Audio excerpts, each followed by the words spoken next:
bought this farm where my studio is. And we were living in Massachusetts taking care of my uncle's big ratty house with freezing temperatures inside. So this was nothing to move down here. We came south, but we drove south in a snowstorm of epic proportions in April. And my dad and mom came up to help me because I just had a baby, and he was 6 weeks old. And he got his clearance from the doc. And we had been down to look at the property, and I thought, we must be mad. But we bought it anyway, and it was the only place we could find that we could afford. We went all over the East Coast. We thought we were going to find a place in Massachusetts or Connecticut, right? That was a joke. So anyway, we moved here, had no real furniture. We had been collecting antiques, which did us absolutely no good, but we drug them all with us. And we slept on the floor. And so the kid was in a drawer. It was a classic story, you know, that's all we had for a crib. And then we settled in and started trying to make a life. My husband went to work at the brick factory over in Watsontown. I stayed home with the baby, and then he got a job teaching in Danville. He was a Spanish teacher. So that was it, 1970 and onward. Just, it was a long time before I got around to my art again. I stayed home with the children till maybe 4, and then I noticed we were too far out in the country. I hadn't thought about that and young children because there were no playmates, and we had dogs. So I didn't think anything of that either because I grew up that way too, an only child out in the middle of nowhere with the dogs. But then he started barking at the mailman. So then I thought maybe it's time to look for a job and get off campus because by that time I had another little one. And I did find a job for the CSIU here in the Valley, and I started working at Selinsgrove Center at that point. Well, the job was at Selinsgrove Center for severely handicapped children, and I had lots of experience in that because I worked at Seaside Regional Center in Connecticut. So I had 5 years up there doing that. So it was a natural thing for me to do, and the pay was great. So we were kind of scraping by here, having bought this farm that was a money pit, is a money pit, will always be a money pit, but it's a great place to live. So that was the beginning of life in the Valley. This was not a beginning time for me to paint. This was a pickup from when I was a kid.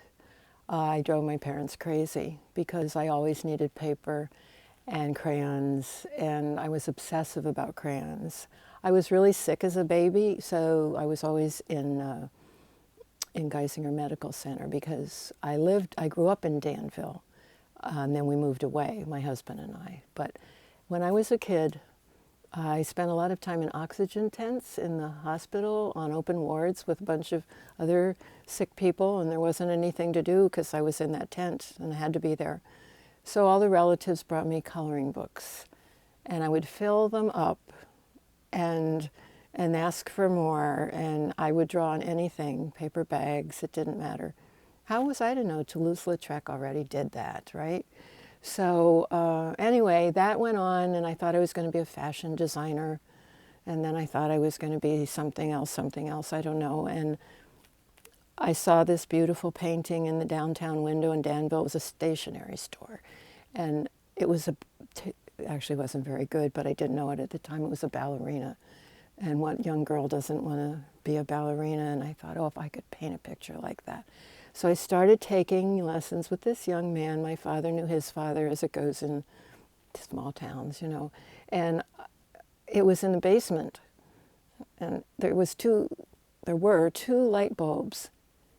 And that was our lighting for this studio. It was me and a bunch of old ladies that were getting a hobby going. And he always kept telling me, your colors are so muddy. And then I look up at the light bulbs and I think, is he kidding? Like, how are you supposed to see anything? So anyway, the ladies would take me out plein air painting on the weekends, and they always baked. So I got to eat lunch with them and whatever cookies they were making, and we'd draw little scenes around Danville. So the last 2 years of high school got hard, and I was doing nothing but keeping up with schoolwork. My dad always set a real high bar.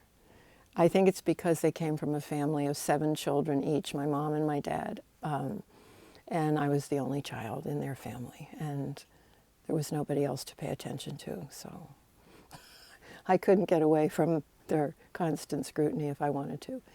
So I elected to go to Bloomsburg because it's right up the road from Danville, and I could commute because I couldn't afford the tuition to stay on campus too. And my father kindly told me that there wasn't much point for girls to go to college anyway, but if that's what I wanted to do, he'd help me out. He got me an old Hudson car to drive back and forth. So I started my career in business and soon found out I couldn't keep 2 columns of numbers straight if somebody really paid me. So I switched to special education.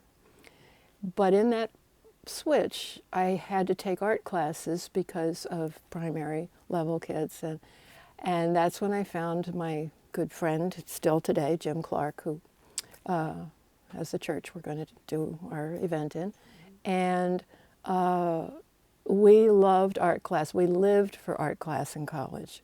I think we scheduled every one we could possibly fit into our program that they'd let us do.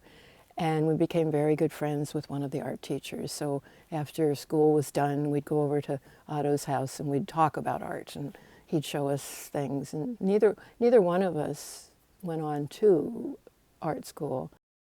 And then I started going out to a teacher in the Penn State area, Coburn, a little town, and a guy who used to teach at Penn State was there offering workshops, in the summer, maybe a week long, and you go out and stay in a bed and breakfast kind of place or some lady's attic or something. And that began a lifelong 40-year relationship. He was such a good mentor, and he taught me how to really paint. He pushed me really hard. Some days I'd go home and I'd be so mad because. And then I talked to my friends who were artists who went to art school, and they'd say, "Oh, that's nothing. You get a really thick skin when you go to art school." And I realized I didn't have one. When I was teaching in school, young children, I had a developmental class, and a friend of mine taught the trainable mentally retarded class, and they were all in the 5 to 7, 8 years old. And we combined our classes for a lot of activities, and Mark was in that class. He was 5 years old. And I was I'd had another teaching job before that, but I wasn't a very good teacher at that time. I didn't know anything. And I didn't understand any of the ideas that I would come to know about Mark when I started working with him later after school. When he graduated at 18 or 20 or 21, I guess they go now. But then there was nothing left for him. So his mom came and found me because she knew I was working with people with autism who had no communication system. And that's what Mark desperately needed, was a communication system. So she arranged a meeting for us, and all we did was sit down at a table, and he started typing when I gave him the opportunity to type. And that was the question we had never asked, because there never seemed to be a reason to ask it. And that was the question that isn't asked of thousands of people who are incarcerated in institutions all over the country and the world. And it was the first question we should have asked, but you can't know what you don't know. So now I know, and Mark has continued to teach me for 25 years. And it's been a real joyous, wonderful trip, because his information has helped me help so many other people. And he does that today. That's his job. He helps other people who don't have communication systems. And he finds them all over the place. So that's his work now. Mark fits into the show because he had the foresight to see that a painting I had done of him shortly after he started using his communication system, he used to call the painting King Reeves, is his last name, because he just was so pumped up.